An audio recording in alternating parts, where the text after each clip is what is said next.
Okay, cool. Oh, I can hear myself. Great. All right, so as Trevor said, my name is Lisa. I'm a researcher in Trevor's group at UC Berkeley. And today I'm going to talk about building vision systems that communicate with natural language.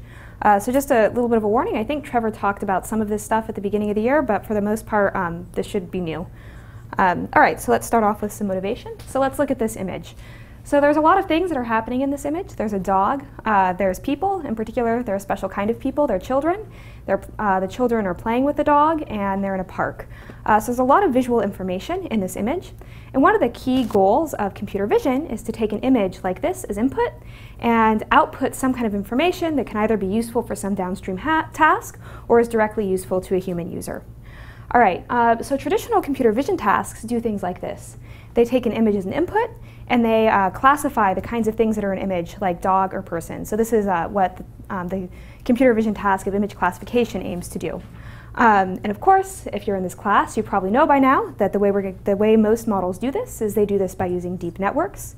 So an image is taken as input, it's run through a deep network, and then the output is some classification labels. However, as I just mentioned, there's a lot more things in this image than the dog and the person. There's a lot of the dog and the person are interacting in a certain way, they're in a specific setting, and so one kind of intuitive way to get all of this information across in a intuitive and highly efficient way is to output natural language instead. So instead of outputting labels like dog and park, I want to take my image, run it through a deep network, and output labels like children, put a sentence like children are playing with a dog in a park. All right, so research at the intersection of language and vision has a lot of applications. So for example, you can think about all sorts of AI applications for people who are visually impaired. So for example, automatic closed captioning or things of that nature. Additionally, you might want to have a vision and language system to help you do smarter visual search. So for example, you might want to search through a lot of photos, and instead of just typing the word dog, you might have a very specific thing that you're looking for, like a small brown dog with a birthday hat in this particular case. And finally, you can use language and vision to do all sorts of other fun things, like perhaps you can think about building a smart video editing tool that takes human language as an input and learns how to construct a video based off natural language instructions. All right, so all these applications are great and are really good reasons for you to care about language and vision. But additionally, I see research at the intersection of language and vision as a core part of building AI systems. In particular, I think it's important to build AI, understanding the intersection of language and vision is important for building AI systems which can interact with humans. So to motivate that and just illustrate that, I'm going to have a small little motivating example. So in this example, I'm the little stick figure and there's a robot. And I'm just going to think of a fun, perhaps far-out example of how I might want to interact with a robot. And let's say that this robot is a house cleaning robot. You can imagine I might have some kind of interaction like this. I might say something like, "Where did you put my winter clothes?" And the robot might say something like, "I put them in the closet under the stairs." And in this talk, I'm not going to build a house cleaning robot per se, but we can look at this kind of example and try and see what sort of components do we need for this kind of interaction to take place. So one kind of thing that we need for this to work is we need to have a system which can look at the visual world and then talk about it. So I'm going to call this looking and speaking. So here the robot has an understanding of visual concepts like closets and stairs, and it can think about those visual concepts that it understands and talk about them in a cohesive way that a human can understand.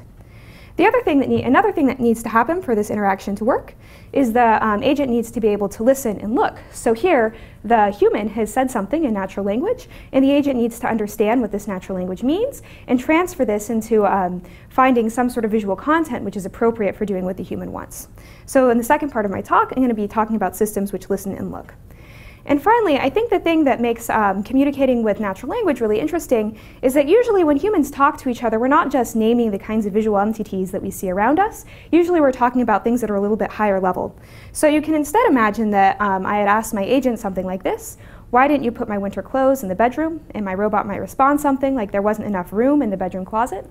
And here the agent still has to have an understanding of visual concepts. It needs to understand what a bedroom closet is, it needs to understand what winter clothes are, but that's not enough. The agent also has to understand how those visual concepts might impact its decisions and how it can talk about those visual concepts in a way that rationalizes its actions or its decisions. So at the end of my talk, I'm going to discuss the area of generating visual explanations. All right, so on to the first component of this talk, so vision systems that are able to look and speak. All right, so this is a slide that I pulled from the beginning of the talk. So here we have this image. We have a deep network. For classification models, we'll output dog and person. And the kind of deep network we use when we're building classification models is we use a CNN. The problem with CNNs is that they assume you have a fixed input space, so they take as input a single image. They also have a fixed output space. They have a fixed set of labels that you're able to predict. So that's not going to work particularly well if we want to output something like natural language. We can't just have a fixed number of sentences and have a CNN model classify which sentence that we want to output. So that's not going to work. So instead what we're going to do is we're going to build a different kind of deep network that's able to output natural language text instead. All right, so this was work that I participated in at Berkeley what feels like a long time ago, back in 2015. And the way that we're going to build a system which can describe an image is we're going to extract visual features with a CNN. So that's this, this part here. And then we're going to take those visual features and we're going to input them into an LSTM model. So an LSTM model is a recurrent model which can generate very variable length sequences. So by combining the CNN and the LSTM model together, we have an end-to-end trainable network that we can train to output sentences that look like this. Children are playing with a dog in a park. All right. So here are some examples. Okay, so yeah, as I said, this is part of work that we did at Berkeley called LRCN, and we looked at lots of different tasks where you have variable length sequences in the input or the output. In particular, I'm going to be talking about image captioning. So now that we have this model that can take in an image and output text, are we done? Have we built a system which can look and speak? Are we finished with this part of the talk? So let's look at some examples to get a better idea. So these are examples from the original paper, and as you can see, they're actually pretty impressive, and I think for the most part, people were pretty impressed by these examples when they first came out. So we see things like a black and white cat is sitting on a chair, and it's talking about the most important things in the image, it's getting the colors, and then we also see a brown bear is standing on top of a lush green field. So again, we're getting the animal, we're getting the scene, we're getting nice colors in there. But let's take a closer look at an example like this. So if we look, so this is an example from the test set, and this is the example sentence that we generated from the test set. But if we go and look at the train set, we find that we actually have a lot of examples that are really, really similar. And this particular sentence could apply to all of these examples, and all of the sentences from this train set, from these training sentences, could apply to the image that I have here. So that's a little concerning, because it means that maybe we're just learning how to copy things from the train set, and maybe our model doesn't really understand what it means to have a bear and what it means for the bear to be in a lush green field. And in fact, there was some work that kind of explored how well you could do with the nearest neighbors model. So here they took visual features, they embedded it into some high-dimensional space. They came up with a k-nearest algorithm, with k-nearest neighbor algorithm, which is a little smarter than just taking the nearest neighbor. And they showed that that kind of algorithm actually performed quite well. So this is a little concerning. We would like to know that our models are actually capable of composing different elements together in a coherent fashion. So one way to stress test our models and see if they can do this is put them in a situation like this. So this is an image of an anteater. So anteaters are something that are in the ImageNet data set. So we can train a classification model to classify this anteater because we have examples of images like this and labels like anteater. But if we take this image of the anteater and we run it through LRCN, we get a sentence that looks like this: a black bear is standing in the grass. Why do we get this? It's because the MS-COCO data set, which we're using to train our sentence generation models, don't know what anteaters are. There's no sentences that talk about anteaters. So what we would like to do is we'd like to build a model which is compositional in the sense that it can take its understanding from a classification task and compose novel sentences which talk about novel objects accurately. So we're going to build a model that can generate sentences like this: an anteater is standing in the grass. All right. So this is so I studied this task at both sorry guys. Uh-oh. Oh, okay. So I looked at this task in two CVPR papers from CVPR 2016 and CVPR 2017. I'm going to talk about the most updated version of this task. All right. So what are our insights for being able to train this kind of model? So as I said, if we have visual description data where we have sentences that don't talk about these novel objects, we're going to have to learn these novel objects from some from some other place. So our first insight is that we need to train effectively on external sources. So we can take a classifier model that's trained on ImageNet and learns to go from images to class labels.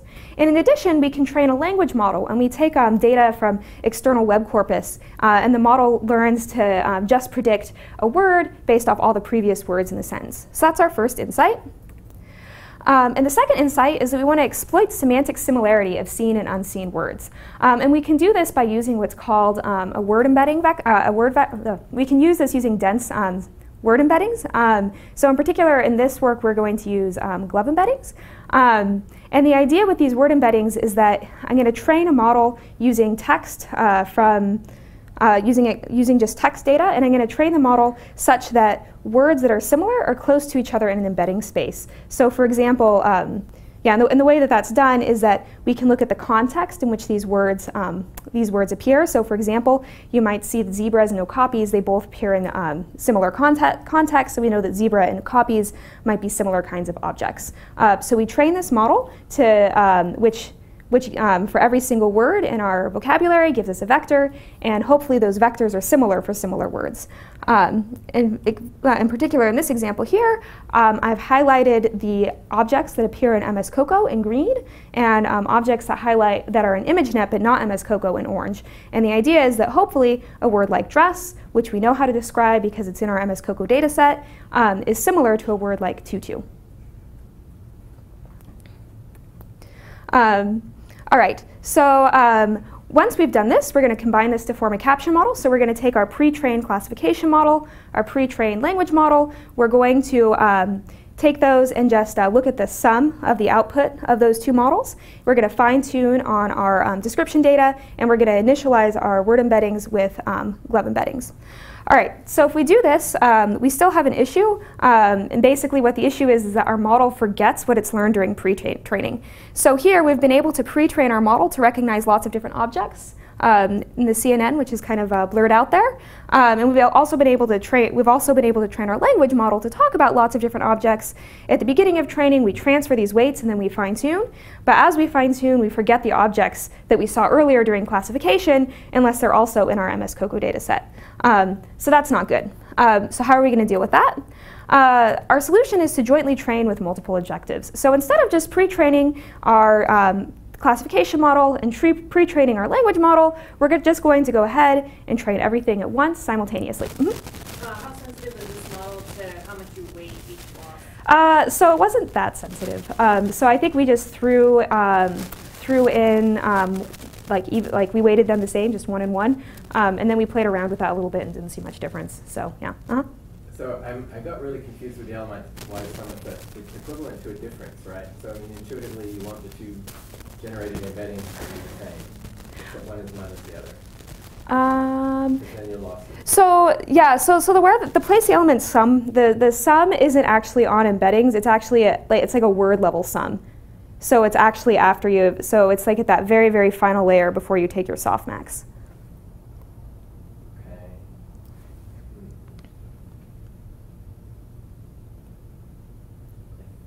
So before, all right. Let me. Okay. All right. Yeah. I'm also happy to keep talking about it too. But yeah, the basic idea is that we've trained this model. We have to take these two models that we've pre-trained, and they don't know anything about how the other model was trained, or they don't know anything about the other kind of data that the other model saw. And to combine, but what they both can do is they both can predict words in the vocabulary. So we're taking that prediction of the words and then summing that and fine-tuning. So yeah, we're not actually summing like mid-level embeddings. It's very high level. The question over here. Oh yeah. Okay, so translating scenes into words seems like a subjective task. How do you, like, I might, for example, see a cake on a table, but not even bother to say that there's a table or something else in the background. How do you construct the training and test sets? Yeah. Is there like a structure that you do, like sentence structure? Or? Yeah, okay, so the MS COCO data set that people usually use for this description task was really freeform. We basically just, or not we, the people who collected the data set basically just asked people to go and describe images. And so part of the information that that data contains is the kind of things that humans consider salient enough to describe.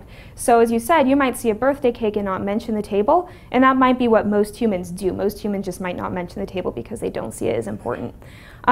There's another area of natural language processing called pragmatics, and there you're trying to generate sentences which convey a specific kind of information. So there I might want to ask a human, don't just describe the image, but describe the image in such a way that I can tell the difference between this image and another image. And that's another way of collecting data, and your sentences are going to be different in structure and different in form, and there is going to be a different kind of information that's conveyed in that.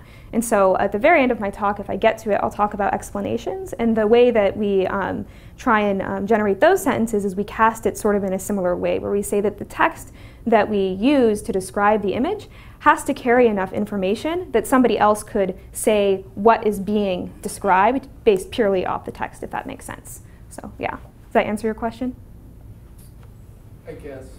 Also, so for the training and test set, are they consistent in the sense that they, like, I guess they're both subjective, and it's not like one person did the training set and another person did the test set, and the descriptions would. Yep, exactly. Yeah, that's how it's collected. So they just kind of throw up all these images online, and then people go ahead and describe them, and they split them into a train and test set. So I don't actually know of any project or any kind of research where people have tried to maybe systematically double check that. But me having looked at a lot of the descriptions in the images, it seems to be the case that they're pretty consistent, and people talk about the same kinds of things. Yeah, it's actually kind of surprising how similar humans are when they describe images and how consistent they can be. Yeah. Right. Any other questions? Okay, move on. Okay. All right. So we have this joint adjusted loss. All right. So how are we going to test this thing? So we do some quantitative evaluation. So the way we do this is we take our MS COCO data and we split it into unpaired image data, where we just get to see images and labels. So this is going to be used to train our classification model. And then we also split it into unpaired text data, where we strip away the images and we just have the text. And we're going to use this to train our language model. This is kind of a toy setup. I'll go into something a little bit more realistic. But for now, just to understand the model, we're going to look at this setting. And then when we train our model, we're going to take out some objects. We're going to hold out some objects. All right. Yeah, so the thing that we can do that's a little bit more realistic is, instead of training our classifier on these unknown objects using MS COCO data, we can use ImageNet data. And instead of using MS COCO data to train our language model for these unknown objects, we can train with this outside data that talks about these objects in very different ways. All right, so evaluation on the in-domain data. So LRCN, this is a model. This is the very first model that I described. It's not capable of describing novel objects. DCC is prior work, so it's the first paper that we did on this. And then NOC is the model I just described. And we're going to look at two kinds of metrics, F1, which is measuring basically how well we're able to generate new words, and then Meteor, which measures fluency and sentence quality. All right, so here on all these metrics, higher is better. So you can see that our model is doing better, so that's good. And if we do some ablations, we can look at a few things. So the first thing we do is we take our model and we use these language embeddings to train the model. And we see that just by using these language embeddings, we're able to describe some novel words. So that's that 25.38 F1 score. The next thing we try and do is we pre-train these models on the outside classification data and the outside text data. And then we freeze the weights of the classification model. And here we see that we get we see an increase in the F1 score, that we see a decrease in Meteor score. If we don't freeze the weights of the classification model, so that means we allow our model to get fine-tuned on the description data, we see a big increase. Oops, sorry, I skipped something. Apologies. If we do the joint training as I described in the our full model, we see we get the best Meteor and the best F1. So that's good. All right, so we also can look and see how well our model does in this harder scenario where we take out the assumption that we have MS-COCO style classification and MS-COCO style language data. And we can see that in our out-of-domain setting we do a little worse, but not that much worse. That's good. All right, so the exciting part of this work is being able to describe objects that couldn't be described before. So these experiments that I just showed you, those were looking at, we kind of put ourselves in a place where we could do some quantitative evaluation, but it's much more interesting to see if we can actually try and do something like describe all of the objects in ImageNet. So in ImageNet we have 638 objects which are not mentioned in MS-COCO, so we're going to be able to we're going to try and describe those. And we're going to do a little test where we compare to prior work, and where we care about two things. The first thing we care about is, are we able to incorporate the novel word into the sentence? And the second thing we care about is our image description actually good? So we're going to compare our NOC model to prior work, and we find that the NOC model does better, so that's good. But I think more fun than these quantitative examples are some qualitative examples. So as I said, these are all examples from the ImageNet data set, so there's no actual description data for these images, yet we're still able to describe them pretty well. So for example, I think my favorite example is that jackal. It's kind of in the middle on the bottom. And the sentence is, a small brown and white jackal is standing in the field. And there we're able to talk about the correct object, the jackal. We're able to describe it, and it's small, brown, and white, and we're able to talk about what it's doing. It's standing in a field. So that's exciting. This is again a comparison between the model I just described, NOC, and the first model we had. In general, we see that our NOC model is giving us nice fluent sentences, and again, these are the kinds of things that couldn't be described by prior work because there just wasn't description data that included these words that are in bold. All right, so just as a summation of this work, so by integrating outside data sets, we can caption ImageNet. NOC is practically advantageous because now we can caption a lot more things without actually having to go and collect new data. But it's also an interesting testbed to make sure that our models are able to compose new sentences from objects that it hasn't seen at train time. And so that's kind of a desirable quality that we would want out of our models. All right, are there any questions about this? Yeah. So you referenced like a previous work about Mm-hmm. bears standing in the field. Like the answer seemed very impressive, but they actually had a lot of training data with other bears standing in other fields. Is there a similar thing going on with this, or like for example, like the hollandaise sauce with the egg? Were there any pictures of eggs with hollandaise sauce in the training set as well? So there wouldn't have. So there may have been pictures. So the way that the model learns hollandaise is it gets to see images and it gets to see the label hollandaise. What it doesn't get to see is a sentence which talks about the hollandaise in context. So kind of the suspicion of what's going on is that the model is being really strongly biased by language priors, and the language priors are telling it things like, well, food and hollandaise sauce go together, and so if you see food, talk about hollandaise sauce. But we've placed ourselves in a situation where we know that that can't be what's going on because we don't get to see pairs of images and descriptions that look like that. Does that make sense?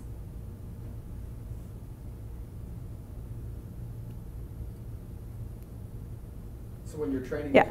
there's no pairs. No, yeah, there's no pairs of hollandaise sauce in sentences about hollandaise sauce.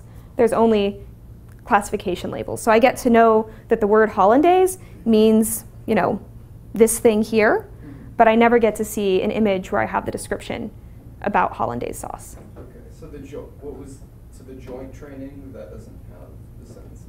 That doesn't have sentences, yeah. Yeah, so it has sentences, it has some sentences. So it has sentences like, there's a brown bear in a field, there's a, dog sitting on a sofa. It doesn't have any sentences about hollandaise sauce in particular. Yeah, so that's the trick. Yeah, does that make sense? Okay, good. Yeah, this can be a little bit tricky because there's different kinds of sets that you're trying to combine together, so it can be hard to keep track of everything. So, okay, yeah? Have you looked at what happens if you show images where sort of surprising things are happening, like you have an elephant in a room or something that is unrepresented in any set at all? Yeah, so that's a really interesting, so all right, so in this particular setting, we're looking at situations where we've never seen any elephants whatsoever. So I'm not sure what would happen if in this particular setting, if you put the elephant in the room, what would happen. I haven't studied that in particular. But one thing that people have documented is that if you see objects that you have seen at train time together, so maybe you've seen living rooms and you've seen elephants, but you've never seen them together, the model can struggle to put those two things together. Yeah. But you do see elephants in ImageNet, and most of them are outside. Yeah. So I'm not sure what this model would do. I would suspect that it's harder for my model to talk about the elephant in the room. Yeah. And ImageNet, ImageNet is kind of a funky data set in that there might be elephants that are in fields, but another thing you see is a lot of times things on white backgrounds, so you might also see elephants on white backgrounds. So I'm not exactly sure what would happen because I haven't tested that. But that's a good point and something that we need to keep thinking about in visual description. Yeah? How is the model able to incorporate verbs? Like, it explicitly says that the young child is holding a transitive, like it connects actions to objects. Yeah, so that's a good question. So for description models, the kinds of verbs you see tend to be a little limited. So I guess holding is one verb you see, things like standing, sitting. I think a lot of times so my suspicion, and I haven't done a ton of analysis on this, my suspicion is that a lot of times your verbs are going to kind of be determined by context. So yeah, so if you have a child and drumstick, holding is the kind of verb that makes sense to put there. But I haven't done a ton of analysis on that. But I think that's a really important thing for people to think about. Yeah. Any other questions? All right, cool. Well, we'll move on. All right, so okay, so novel object captioning. So this is all I'm going to do in terms of the novel object captioning area. Another thing that I wanted to point out is here we're talking about building systems which can caption novel objects. But one thing that we find in our description systems is sometimes they hallucinate objects that they've seen before but aren't actually in the image. So for example, here are two modern description methods. One is called top-down and one is called neural baby talk, abbreviated to NBT here on the slides. And in top-down you see a group of people sitting around a table with laptops, and there's no table. And NBT makes a similar error. It says a group of people sitting around a table with a laptop. And what's happening here is that people sit at tables with laptops quite a bit, and so our model has decided to talk about tables. Additionally, the top-down model has a cat sitting on top of a laptop computer, and our NBT model also has a similar error, a cat sitting on top of a table next to a computer. Again, this is maybe a strange bias because maybe this isn't the bias that's in the natural world, but the bias in MS COCO is that cats sit on computers. So our model has kind of learned that it sees a cat, it sees a desk, there must be a computer that the cat's sitting on, because that's the reason why the person took the picture and put it in the data set, because it was cute that their cat was sitting on the computer. This is a problem that's similar to this elephant in the room problem that you were describing. And we have a paper where we quantify this kind of error. So we introduce a chair metric. So here, lower is better for the chair metric. And if we have a sentence like a woman talking on a cell phone while sitting on a bench, so here we've hallucinated the word bench. Other metrics actually give pretty high scores for the sentence. So a CIDR score of 0.87 is pretty reasonable, even though the model is hallucinating an object. So that's not so good. So what's going on here? So basically the models are able to kind of learn from the data these kinds of biases, like people sit on benches, laptops are on tables, cats sit on laptops, so they're able to learn these biases. And of course this is bad because this isn't accurate. There's no bench in this image, we shouldn't talk about it. But at least it's maybe a sensible error in that it kind of reflects common sense. There's other errors that the systems make as follows. So for example, I might have an image like this. So here's a person sitting next to a computer. In particular, it's a woman. And I might have my model output something that looks like this: a man sitting at a desk with a laptop computer. So this is wrong. This isn't a man. As a female computer scientist, this is really concerning for me. I sit in front of computers all the time. And what's more troubling is that if we go and use, we're overlaying a heat map which shows which parts of the image are the most important for coming up with this visual decision. And if we look at a heat map which describes the part that's the most important for talking about a man sitting at a desk with a laptop computer, you see that the model highlights the computer. So that's not very good. So the model isn't actually looking at the person when it's misclassifying their gender. So we have a paper at ECCV 2018 where we try and mitigate this problem. And in particular, it's called Women Also Snowboard, Overcoming Bias in Captioning Models. And our model does something more like this. So we have, instead of a man sitting at a desk with a laptop computer, our model outputs the word a woman and sitting in front of a laptop computer, and we're looking at the woman when we're talking about her. So this is called being right for the right reasons. So not only are we right, but if we look at the reasons why we made a prediction, they're the right reasons. So we're right for the right reasons. And it's important to think about why you're making a specific prediction. So here we do describe the right thing. We say a man holding a tennis racket on a tennis court. This is the baseline model. But if you look at the part of the image that the model is looking at, it's looking at the racket. It's not looking at the person. So this is right for the wrong reasons. So the model is right, but it's not making the decision based off the right reasons. In contrast, our model says a man holding a tennis racket on a tennis court, and we're actually looking at the right person. All right, so I believe that Trevor went through this in his talk that he gave at the beginning of the semester. Oh, okay. All right. Quiz everyone. Okay. Does anybody remember how this works? No, just kidding.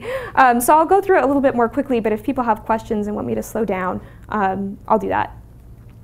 Okay. So what's going on? What our model is doing is it's amplifying biases. So here I have a plot of different kinds of person words and how they occur with the word dog. And I don't have this, but this is the, you can see my mouse, right?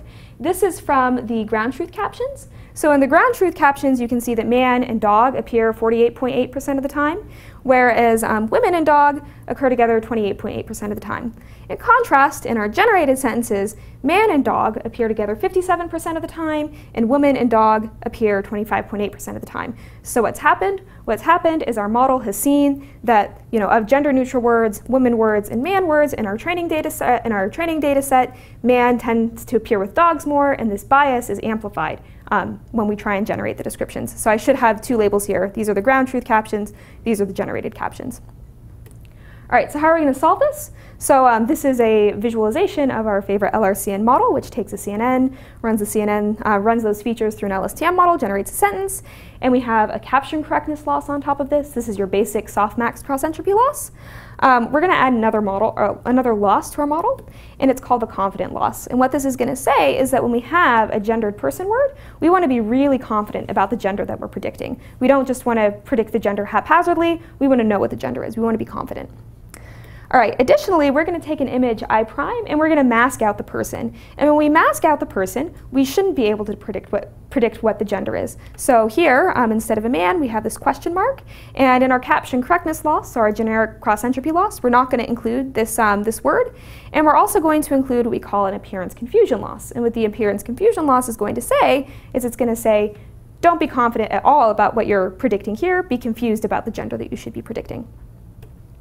Okay, so some math. I'm going to go through this because I'm going to go through this a little bit more quickly than I usually do. But basically what we want is we want to look at the ratio between the probability of predicting the word woman and the probability of predicting the word man, or vice versa. And if there's a man in the image, we want the probability for predicting the word man to be large and the probability of predicting the word woman to be low. So that means that we want that quotient to be low. So we want the quotient between the probability of predicting woman to the probability of predicting man to be low if there's actually a man in the image. So we're going to build this confidence loss, which looks at the ratio between the predicted woman and man words. And when we see a man word in our training data set, we're going to say we want that ratio to be low. And when we see a woman word in our training data set, we want the ratio between the probability of man and probability of woman to be low. Does that make sense, people? Okay, cool. All right, so the other loss is the appearance confusion loss, and this one I think is a bit simpler. Basically what we're saying is that if we have a blocked out image here where all the gender evidence is occluded, we want the probability of predicting the word man and the probability of predicting the word woman to be about the same. So we just want this to be, small. So for every single time we see a gendered word in our training set, we can apply our confusion loss.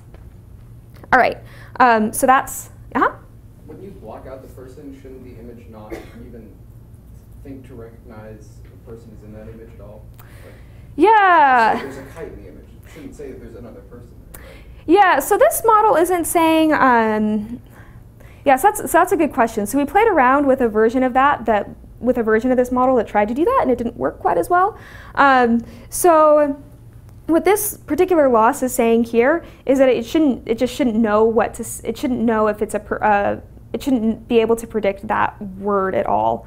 So a better way to say this is the way that this data is structured is we have images and then we have example training descriptions. And we can't really change the training descriptions in a systematic way, like that's hard to do. So our training descriptions say something like a man is flying a kite or whatever. And we can't change that to reflect the actual image. And so instead what we're going to do is we're going to say, when you talk about and kite, be confident, you don't do your normal thing, but on this particular word, you should be confused and you shouldn't know what to talk about. But yeah, that's a good question.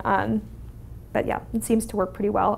The loss that we tried to do, which is similar to what you described, is we played around with having images without pictures of people. And in general, that just made the sentence quality worse overall. So yeah.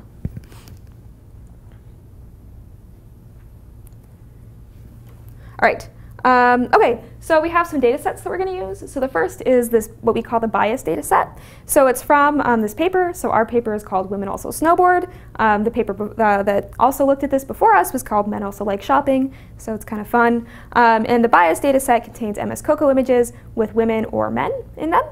And then we create our own balanced data set. And what we do is we take 500 random examples of male images from the bias set, and we take 500 random examples of women images from the bias data set, and we just pull those and make that into our balanced test set. And the reason why that's important is that we want to test whether our model can accurately reflect the distribution of genders when that distribution shifts at test time. All right, so the first measurement that I'm going to talk about is the distance to ground truth ratio. So we can look at the ground truth ratio of men and women images in the ground truth sentences, and we can look at the difference between that and the ratio of men and women that are mentioned in the generated sentences. And I have a few models here that I'm comparing. So the first is the baseline fine-tuned model. So that's just our normal description model, and we fine-tune it on our data set. The next is a balanced data set where we artificially force the number of men and women in the train set to be the same. And we do this by oversampling the number of women. In this particular data set, there's 3 men for every 1 woman. Then another model that we explore is called the upweight model. And here we're just going to bump up the loss on particular gendered words. And then finally, we have our equalizer model. If you recall, it has 2 losses, that appearance confusion loss and the confusion loss, or and the confident loss. And we just take our model and we apply only 1 loss as opposed to both losses. And finally, aqua is our equalizer model. So we want that to do the best. And sure enough, on both the biased and the balanced data set, we do the best. So that's good. The next thing that we can look at is just gender error. How many times do we mention the wrong gender? And again, we want our model to be the best, and both on the biased and balanced set, it's the best. And in particular, one thing that you can notice that's interesting is here on the biased data set, all of our models have a lower error. On the balanced data set, where we've artificially made it such that our test set has a slightly different distribution than our train set, the error goes up for all models, but it seems to be a little less, the errors, it seems to be a little less prominent for our model, which is the equalizer model. All right, so at the beginning of this section, I talked about trying to build models that are right for the right reason. And the way that we're going to evaluate that is we're going to do this thing called the pointing game. So here's an image where I have a heat map overlaid for what our model was looking at when it predicts a gendered word. And we're going to look at the maximum point in that heat map. And that's going to be, and we're going to see if that maximum point is within a person segmentation mask. And if it is, then we're going to say that our model was looking at the person when it made the gender decision, and thus it's right for the right reason. And again, in here, we want our model to be have higher values. So you see our model is aqua and is more frequently right for the right reasons. So that's exciting for us. Yep. Do you have any sense of how often the ground truth captions are wrong about gender? Yeah, so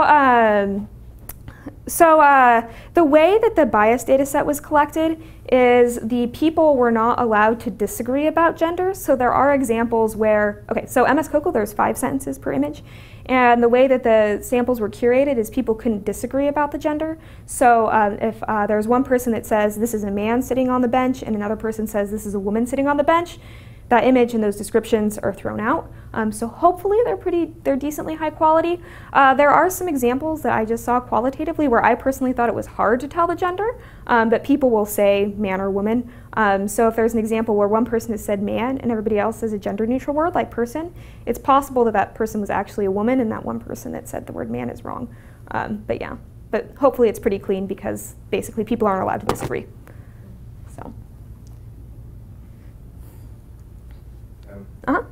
Do the two losses, the additional losses that you added, do they kind of contribute equally to the final heat map? I guess slightly different question. Like, would you get a similar, less biased heat map with just one of those? Yeah, so they contribute in different ways. So the purple is our model with just the confident loss. So it's kind of interesting. Just telling the model that it needs to be confident actually contributes to making the model look at the right place a little bit more than the confusion loss, which is that loss where it said be confused about which gender to predict, which is kind of the opposite of what we were predicting would happen. But what we see is that the confusion loss tends to be more helpful in making sure that the ratio of the genders predicted is correct. So they're kind of helping in different ways, and we see that at the end, both of them contribute a little bit. But at least for this particular thing, where we're trying to do the right for the right reasons thing, I think we were kind of surprised that it's actually this confident loss that says be confident about what you're predicting that seems to help the most. Yeah, so that's this purple line here. Right. Yeah. But, I'm sorry, I guess I was more interested in the heat map. Is that loss, or what is that? Oh, sorry. Yeah, that's a good question. So this is a heat. So I take the sentence like a man is holding a tennis racket or whatever, and then we use GradCam to see where the model was looking at when we output the word man. Yeah. I'm sorry, but what's the scale on the?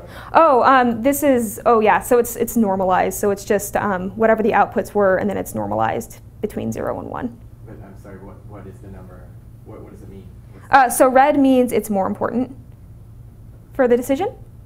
It's whether it agrees with the segmentation map. Oh, no. So this is just what is the model looking at when it describes the word man. So red means it means that the model cares about this part of the image. So I get that. I guess I'm not clear what the number on the left.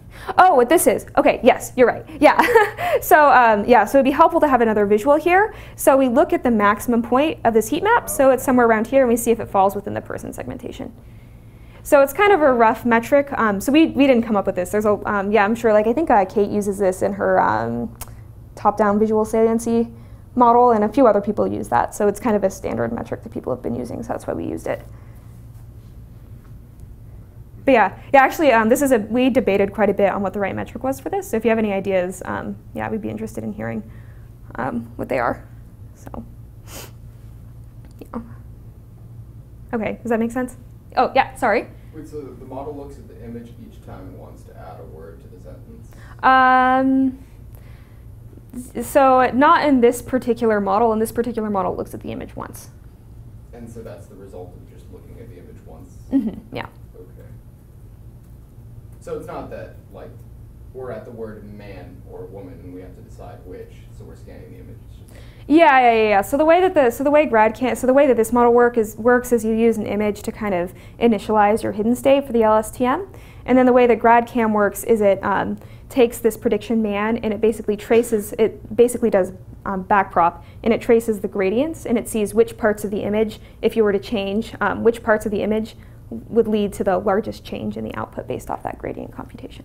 But specifically for the word man. Not Specifically for the word man, yeah. Mm-hmm. Yeah, does that make sense? Yeah. Okay, yeah, thank you for all the questions. These are good for me to understand what's confusing and what's not confusing. Okay, so a final test that we can do is what we're calling outcome, or what I call outcome divergence. So this is our baseline model, and we can plot of images of men and of images of women.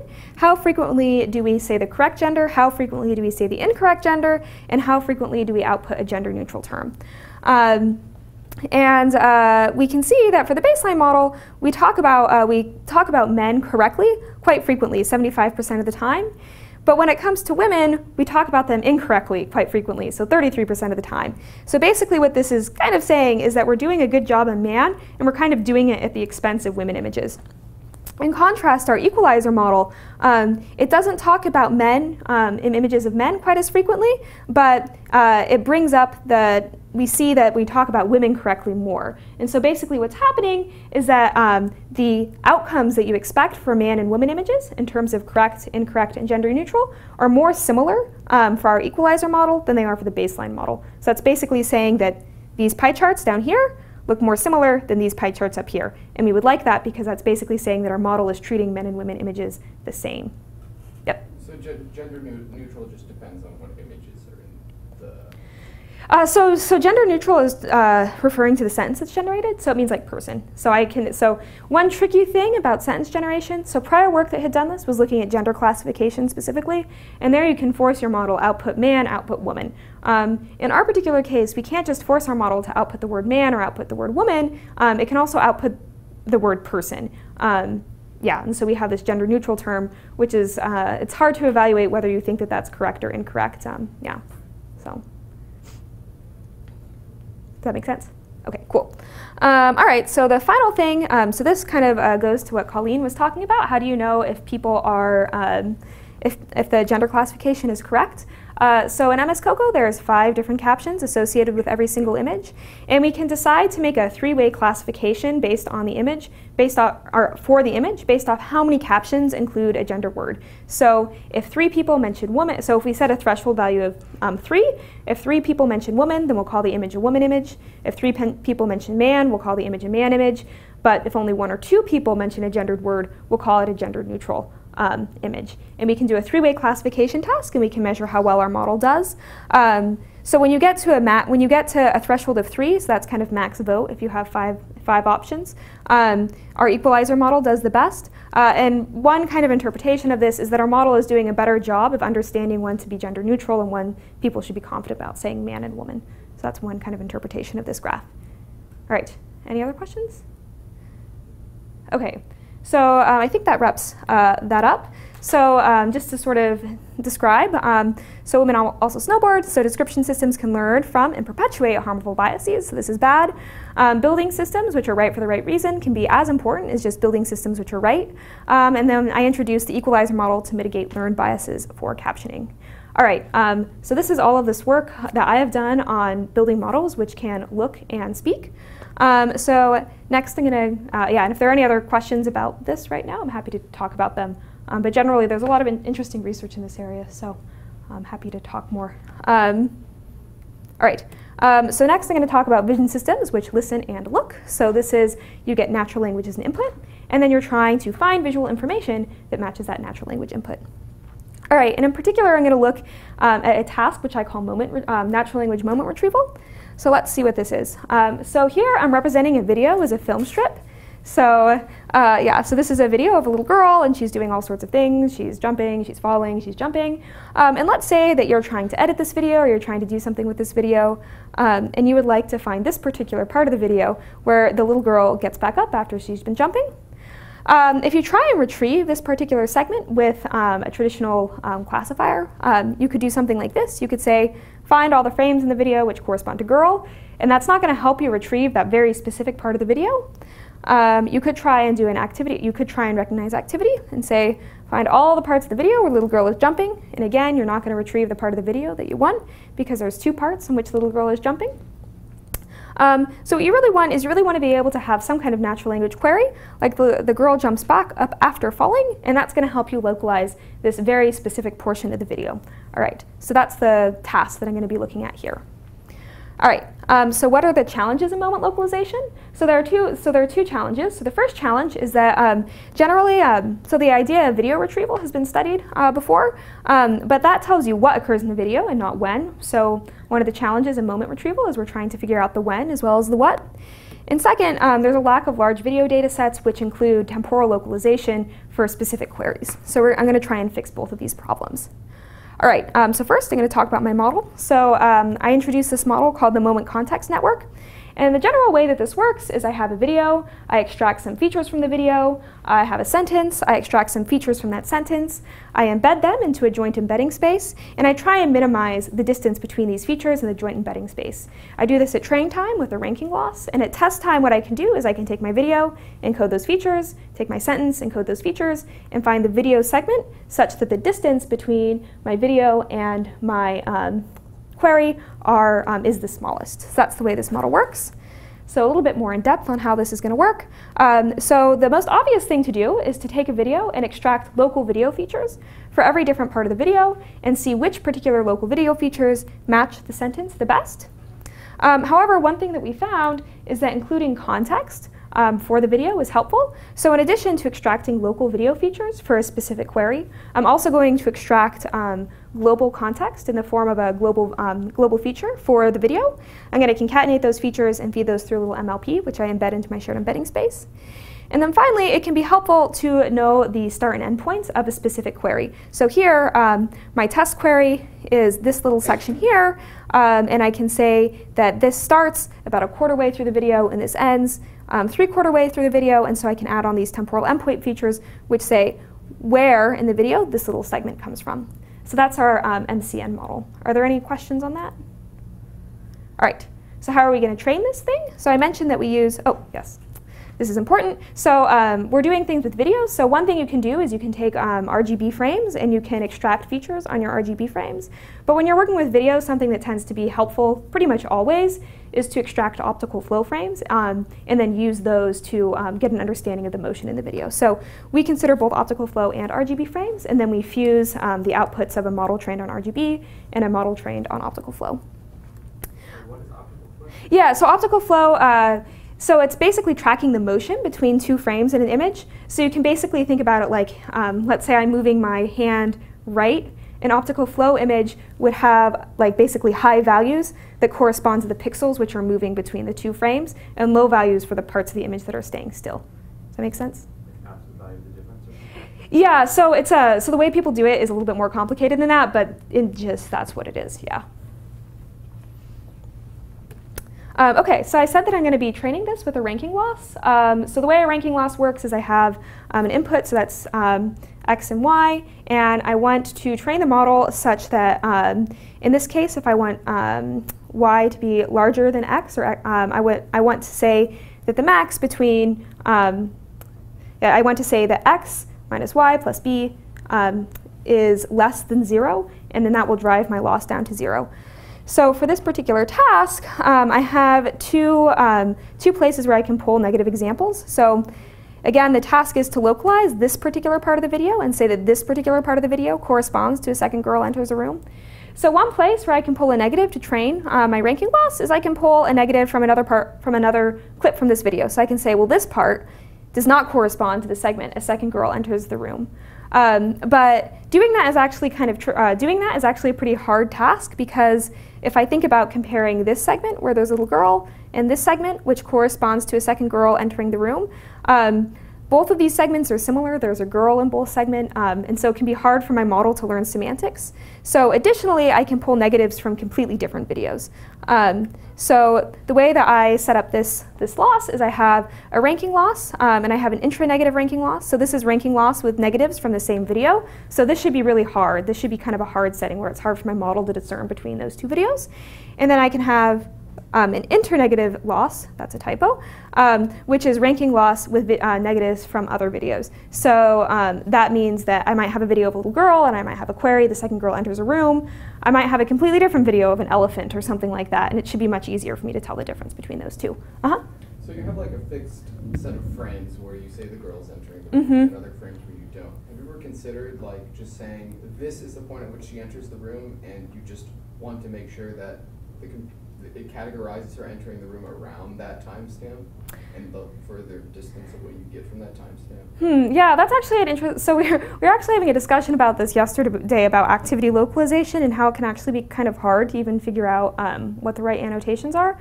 I haven't seen any work that classifies it that way, but you could think about doing that, and that could be really interesting. But that's not the way we chose to do it. Yeah. So, but yeah, I think that's a good idea. Okay, so all right, as I said, so I'm gonna talk about how we decided to. I'm sorry. Should one of those have been in there? Yeah, this is a typo. Okay. Yeah. Oops. You find typos when you're. And like the thing is, I've presented these slides before, so that typo's been in there for a while. Okay, so we collected a new data set called the Distinct Describable Moment data set. So what makes this data set unique? We have temporally grounded language. We have open world natural language. We put no restrictions on the kind of natural language that people could use to describe moments. We have what we call referring expressions. So I think this gets to a point that we were talking about earlier. So what a referring expression is it's an expression that uniquely identifies a particular portion of the video video. So if I have a long video of a little girl jumping and she jumps and then she sits and then she jumps, the little girl is jumping is not a referring expression because it doesn't uniquely identify a specific moment. And finally, the other thing is that we have unedited personal videos. I did this work when I was at Adobe, so that was of practical application importance for them. All right, so how do we collect this data set?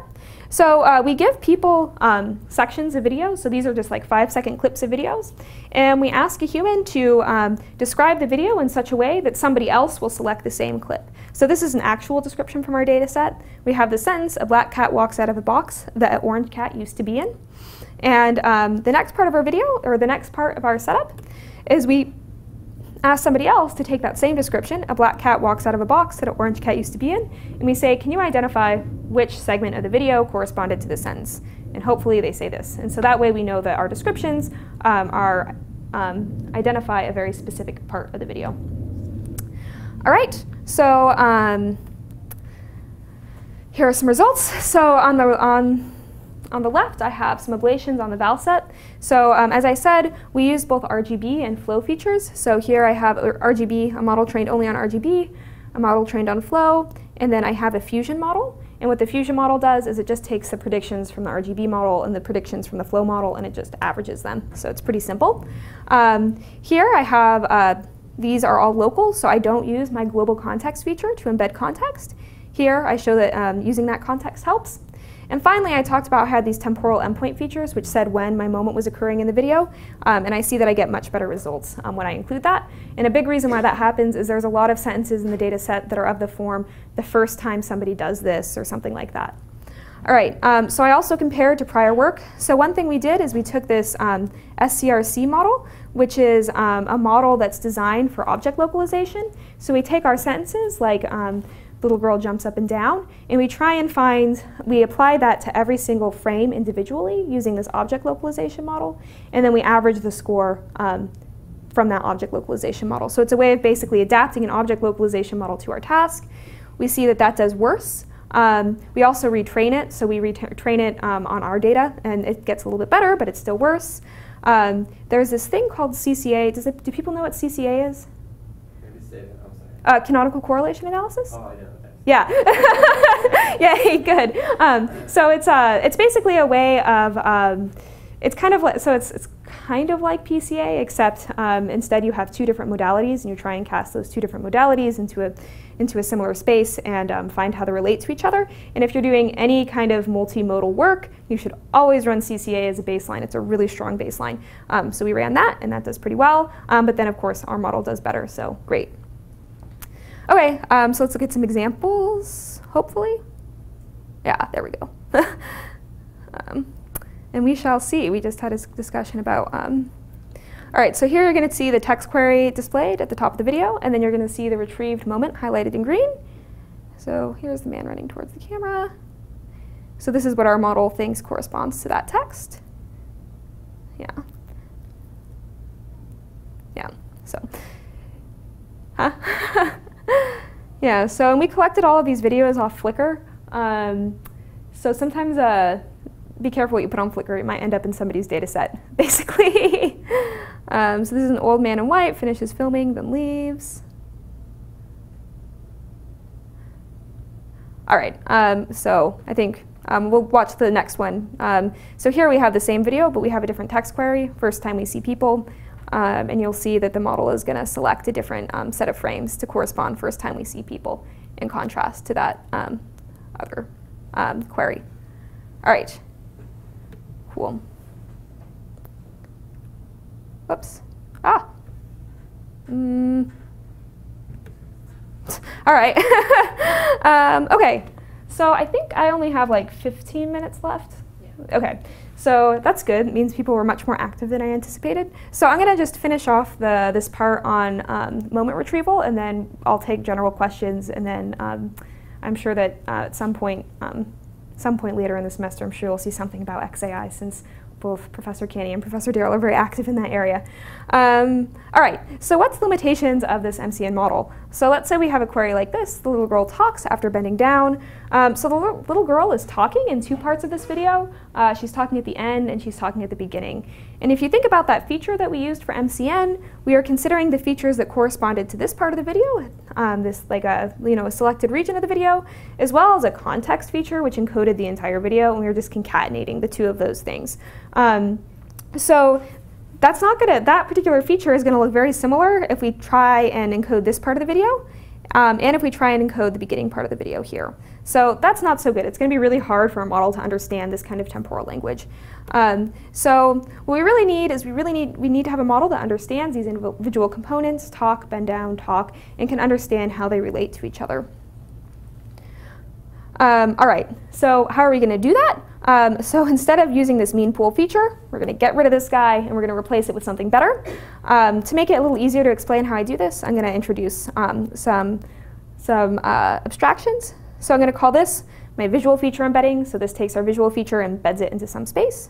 I'm going to call this my language feature embedding. So this takes our language model and embeds it. And this is going to be our distance function, which computes the distance between the visual and textual features. All right, and then we can redraw a much simpler diagram that looks like this. So here we take our video, input it into a visual feature embedding, input our query, have a language feature embedding, and then we compute the similarity between these things and output a score. All right, so if we have the query, the girl talks after bending down, I'm going to introduce the notion of a base moment. And the base moment is the moment we're trying to localize. So this is where the little girl talks after bending down. And this base moment so this base moment is the thing that we want to localize, and we can think about the base moment as relating to different various context moments. So for example, we could think about this as being a proposed context moment, or this being a proposed context moment, or this being a proposed context moment. And of course, for this particular query, the girl talks after bending down, the correct proposed context moment is this third context moment. So we hope that if we look at the max similarity, we hope that this third context moment is going to give us the highest score. So we're going to build, the way that we're going to build our new model is instead of having a fixed context moment, which looks at the entire video, we're going to try out different context moments, and we're going to select the context moment, which gives us the highest similarity. So we're going to treat context moment as a latent variable, hence the name, moment localization with latent context. All right, another thing that we're going to do is we found that the Euclidean distance didn't work as well as using what I call a learned distance metric. So basically we're going to take visual feature embeddings, language feature embedding, the visual feature and the language feature. We're going to multiply them together, and then we're going to put a little MLP on top, and then we're going to learn a score directly from that. So, okay, so another problem that we have, so I motivated this problem by showing you an example where we had a nice sentence, the little girl bends after she, the little girl talks after she bends down. And those kinds of examples do exist in the ddemo data set, but not as much as we would like. So we wanted to try and collect data that specifically had temporal language because we think this is a particular interesting thing to study. So up here you can see examples from the ddemo data set. So the people stop walking, the adult hands the little boy a stick. So those are example sentences that you might see in ddemo. And if we want to build sentences where we know that we need to have a temporal understanding to properly localize the query, we can just use a template model to build sentences that look like this. The people stop walking, then the adult hands the little boy a stick. The people stop walking before the adult hands the little boy a stick. And the adult hands the little boy a stick after the people stop walking. So we can build sentences like this using these templates, and that's going to allow us to double check and make sure that our model has this property of really being able to understand context when it's answering queries. All right, so one thing that's kind of disappointing about this is that these feel extremely constructed, and that's because they are. So we went and also asked people to generate sentences themselves, which referred to different parts of the video, but used a temporal word. And as you can see, the kinds of sentences that people write are a little different than the kinds of sentences that we get if we just use a template model. In particular, if you look at this kind of sentences, this sentence, the adult hands the little boy a stick, then they begin to walk. There's this nice use of co-reference they. Using our dumb template model, you're never going to see something that looks like that. All right, so we're going to look at results on our template language first. So I described that I had a different distance function that I was going to use for our MLLC. So this is just showing that if I use that distance function as opposed to the MCN model that I described at first, I'm doing better. If I use my MLLC model, which is this model that reasons with latent context, I usually do much better than all the other than the other two models I'm comparing to, and on average I'm doing better. So this is on this tempo template language. On the human language, I see the exact same trend, so maybe the gaps aren't as big, but basically our MLLC model is performing best overall. And we can look at some examples. So here, this blue bar, this is representing the latent context that my model has chosen to look at.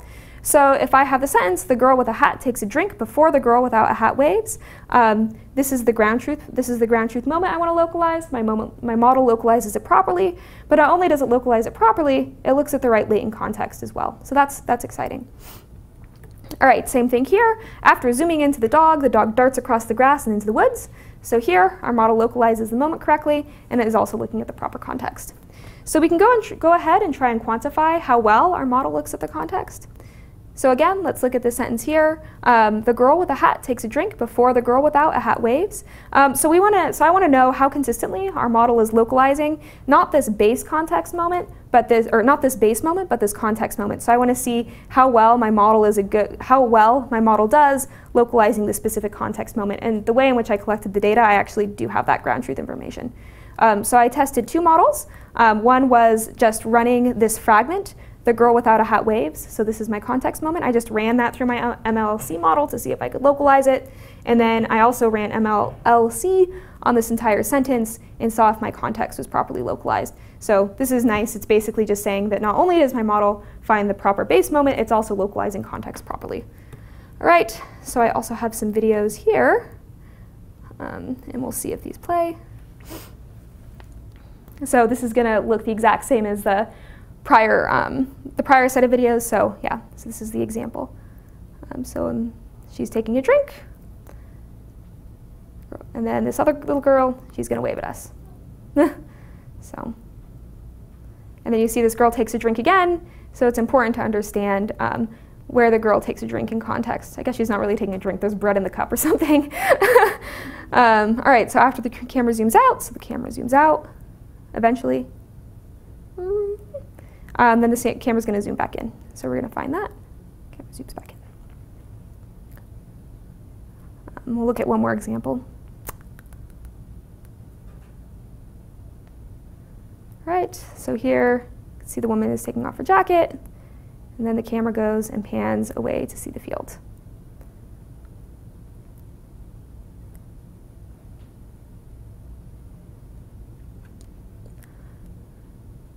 All right, cool. Whoops. I think it's the same thing. All right, so I was going to go ahead and talk about explanations, but I really don't think I have enough time, so I think I'm going to stop here, and then if there's any other questions about this or anything else, happy to take them. But yeah, it's been very live so far, so thank you for asking questions during the talk. How much training data do you have to gather for this? Yeah, so we gathered what we thought was a really nice large amount of training data, which was 10,000 videos, which isn't that big in comparison to image data sets. So we have 40K sentences and 10K videos. One of the things that I think would be really interesting to look at with this data set, so I wanted to make the data set very open world, and part of the reason why is, as I described with some of those examples with MS COCO, MS COCO tends to talk about a few objects, and it's not really open world because all of the images contain at least one of specific 80 objects, and so it's not really too open world. So when I was collecting my data set, it was very important that it was open world. And I think it would be really fun to take models that have been trained on other data sets and try and integrate them into into models that can be used for this kind of data, since it's 10K videos is pretty large in the video world, but it's still, I think that given the diversity of the data, it'd be fun to try and integrate data from other sources. So, yeah. Any other questions? Well, I guess a related question. I mean, is there a way to sort of bootstrap an image model into a video model, given that you have the bigger set of objects? Yeah, so one thing I played around with that didn't work really well is pre-training on COCO, and just kind of doing sort of dumb MS COCO pre-training didn't help me very much. There's a paper from Joseph Sivich that I can't remember the name of, but it was an ECCV paper, and they were doing video retrieval, and they had a very nice model where they could bootstrap image data and other kinds of annotations. So, yeah.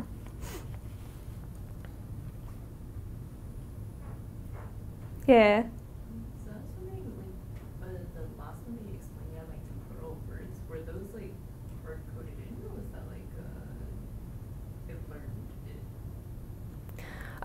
Yeah, so here we weren't generating words. We were asking humans to describe things for us. And it was hard-coded in the sense that we asked people to use those temporal words. Yeah, we do see that people use them naturally, but it's hard to, if you have something that's kind of interesting and rare, it's hard to study that without having enough data. So we asked people to specifically use those words. Yeah, along those lines, the video of the little girls showed there are actually sort of 3 sequences, I guess. Mm-hmm.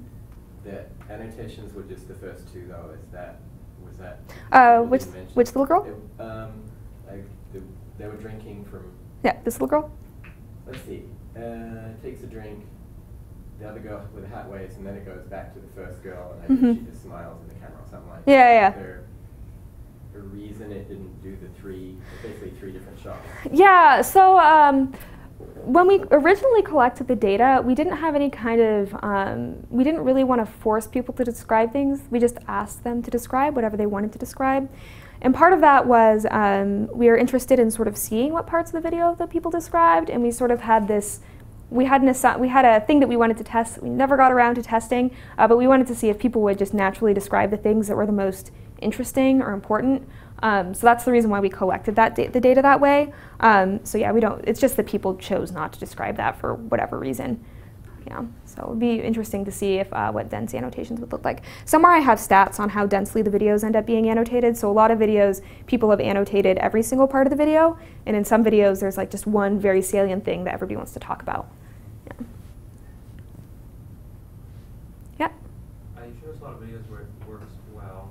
When it doesn't work, is it just going to the complete wrong part of the video, or is it just that the IOU is sort of shifted it all to the correct thing? Yeah, so that's a good question.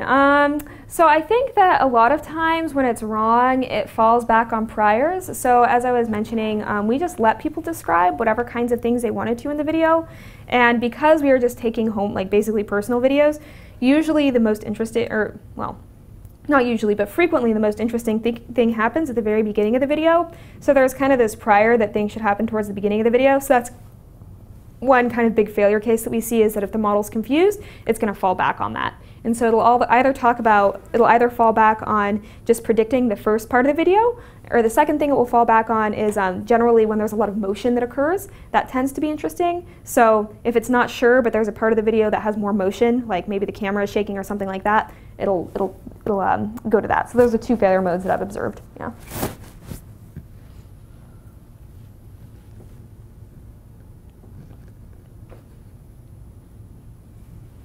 All right. All right. Thank you. I